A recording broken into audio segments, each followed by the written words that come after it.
Hello children, good morning. देखो बेटा, आप आ गए हो अब फर्स्ट क्लास से सेकंड क्लास में, ठीक है। और आपकी पढ़ाई मोबाइल के ज़रिए की जाएगी, ठीक है। अभी स्कूल चालू नहीं होंगे, है ना। तो आज हम पढ़ते हैं आपकी किताब का पाठ पहला, ठीक है। पहला पाठ पढ़ते हैं जिसका नाम है हुआ सवेरा। क्या नाम है? हुआ सवेरा, यानी कि जो सुबह होती है ना, उसके बारे में बताया गया है, ठीक है। देखो, पाठ पढ़ने से पहले क्या है, देखो, प्रातःकालीन दृश्य यानी कि सुबह का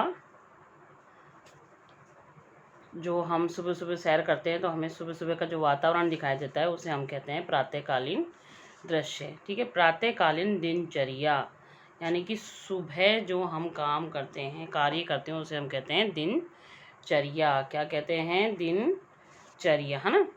सुबह जल्दी उठने के लाभ और क्या क्या बताया गया है। देखो, सुबह जल्दी उठने के लाभ क्या क्या होते हैं, है ना। क्या क्या होते हैं सुबह जल्दी उठने के लाभ, वो सब इसमें हम पढ़ेंगे, ठीक है। हुआ सवेरा, सूरज निकला, देता हमें संदेश, अंधकार के बाद उजाला, करता सुबह प्रवेश। हुआ सवेरा, सूरज निकला। सवेरा होता है, सूरज निकलता है। सूरज निकलता है, एकदम किरणें सी चारों तरफ फैल जाती है। देता क्या संदेश है? अंधकार के बाद उजाला, करता सुबह प्रवेश। यानी कि रात भर क्या रहता है? अंधकार रहता है, लेकिन जैसे ही सूरज उदय होता है वैसे ही क्या हो जाता है? उजाला ही उजाला फैल जाता है चारों तरफ, ठीक है। और सुबह प्रवेश करता है, क्या? उजाला प्रवेश करता है, ठीक है। जागो मोहन जागो सोहन, तुम भी जागो रानी, जल्दी उठकर आओ रोहन, सबको बुलाती नानी। ये इसमें कविता में देखो कैसे नानी कैसे बुलाती है। जागो मोहन जागो सोहन, जैसे कुछ बच्चों के नाम दिए गए हैं इसमें। तुम भी जागो रानी, जल्दी उठकर आओ रोहन, सबको बुलाती नानी। नानी कह रही है कि जल्दी उठो, इन बच्चों से कह रही है, ठीक है। नानी देती है सच्चा ज्ञान। नानी कैसा ज्ञान देती है? सच्चा ज्ञान देती है। क्या ज्ञान है? पहले करो सभी को प्रणाम। मतलब हमें सुबह उठ के सभी को प्रणाम करना चाहिए, सभी को ग्रीट करना चाहिए। आपको बताते भी है ना कि सुबह उठ के जैसे मान लो आप लोग गुड मॉर्निंग बोलते हो, है ना। तो कई होते हैं जैसे कि प्रणाम करते हैं, नमस्कार कहते हैं, कुछ पैर छूते हैं, ठीक है। जल्दी जल्दी कर लो स्नान। उसके बाद क्या है? जल्दी से उठ के सबको प्रणाम करने के बाद उठ के क्या करना है? अपना ब्रश वगैरह वगैरह करके फ्रेश होके ब्रश करके और नहाना है, ठीक है। नहाने जल्दी जल्दी नहाने के लिए कह रही है। फिर करना ईश्वर का ध्यान। फिर हम नहा धोकर क्या करते हैं? ईश्वर का ध्यान, यानी कि ईश्वर से प्रार्थना करते हैं, उनको उनकी पूजा वगैरह करते हैं, पूजा आराधना, है ना, ये सब करते हैं। तो इसके बारे में बता रही है नानी। तो नानी ऐसा कैसा ज्ञान दे रही है? सच्चा ज्ञान दे रही है। तैयार होकर करो कुछ काम। मतलब आप तैयार होते हो, ईश्वर का ध्यान करते हो, फिर अपना काम जो भी है तुम्हारा नाश्ता वगैरह जो करते हो, तैयार होकर करो कुछ काम। काम करोगे तो होगा नाम।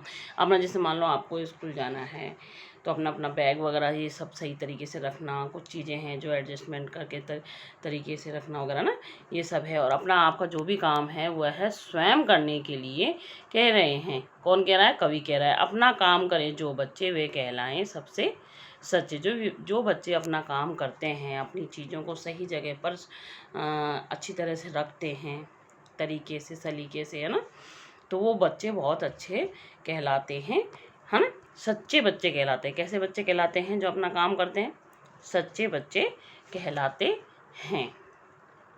तो देखो, हमने इस कविता में क्या सीखा? हमें सुबह जल्दी उठना चाहिए, सुबह सुबह सभी को प्रणाम करना चाहिए, अपना काम स्वयं करना चाहिए। क्या है कविता में क्या बताया गया है? सुबह जल्दी उठना चाहिए, उससे हमारा जो दिमाग, हमारा जो कहते हैं ना कि हमारे मन में शांति रहती है। घूमने जाना चाहिए, हमें तरोताज़ा हवा मिलती है ना। ये सब चीज़ें हमें करनी चाहिए। सुबह उठने से बेटा हमारे काम भी सब समय पर होते हैं। सूरज निकलने के बाद उठना वह सही नहीं है, पहले ही उठना चाहिए, जल्दी उठना चाहिए, यानी कि सुबह, है ना। और सुबह सभी को प्रणाम करना चाहिए। बच्चों, ये आदत सबको होनी चाहिए, जो भी उठे वो प्रणाम करें। अपना काम स्वयं करना चाहिए। और चाहे कोई भी बच्चा हो, अपना काम, देखो पेरेंट्स अपना काम करते हैं, लेकिन बच्चों में भी होना चाहिए कि कुछ अपना काम स्वयं भी करना चाहिए, ठीक है। अपना काम जो करते हैं वह सच्चे बच्चे कहलाते हैं। अब देखो बेटा, नीचे दिए गए हैं शब्दार्थ। क्या दे रखे हैं? शब्दार्थ दे रखे हैं, जैसे संदेश का अर्थ होता है सूचना या समाचार देना, ठीक है ना, समाचार। उजाला, प्रकाश, प्रवेश, अंदर, ज्ञान, जानना, बोध। आपको जो ये शब्दार्थ दे रखा है, ये जो शब्दार्थ दे रखे हैं सारे, ये आपको कॉपी में करने हैं, ठीक है। ये सारे आपको कॉपी में करने हैं, ऐसे कि ऐसे सुंदर हेडिंग डाल के, और ये उतारने हैं आपको कॉपी में। सबसे पहले आपको शब्दार्थ करने हैं, उसके बाद देखो ये दे रखे हैं बेटा ये जैसे मौखिक में ये दे रखा है ना कठिन शब्द, ये दे रखे हैं कठिन शब्द, है ना, ये सारे, जैसे सवेरा, संदेश, अंधकार, उजाला, प्रवेश, ज्ञान, प्रणाम, स्नान, ध्यान, तैयार, इन सबको बोलना है और बोल बोल कर इनको आपको अपनी कॉपी में उतारना है नंबर से, ठीक है। जैसे आपने सवेरा लिख दिया, उसके बाद आप संदेश लिखोगे नंबर 2 पे, है ना। इसी प्रकार अंधकार। तो इस तरह से आपको ये कठिन शब्द भी लिखने हैं शब्दार्थ के बाद, ठीक है। ये काम आपको करने हैं 2 कॉपी में, ठीक है। और बाकी काम मैं आपको जैसे प्रश्न उत्तर वगैरह है वो PDF के ज़रिए भेज दूँगी, आप अच्छे से उस कार्य को अपनी कॉपी में कर लेना। बुक का काम बुक में करना, बाकी बस कठिन शब्द और शब्दार्थ आपको कॉपी में उतारने हैं, ठीक है, और याद भी करने हैं। ये पाठ एक बार आप दोबारा से रीडिंग करना, अच्छी तरह से पढ़ लेना। ओके बेटा, बाय।